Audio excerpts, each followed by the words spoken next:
Hier, j'étais dans le public de la finale de Koh-Lanta. Et regarde, je suis là. Je t'explique comment ça se passe. Direction Saint-Denis au nord de Paris, c'est là que sont tournées la plupart des émissions de télé françaises. Un premier contrôle de sécurité. Bonsoir.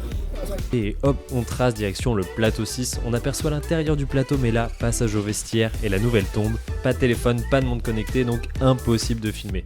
Bon, je vous raconte. Vers 19h30, on arrive sur le plateau. Plus de 2 heures avant le direct, on croise Denis et quelques candidats.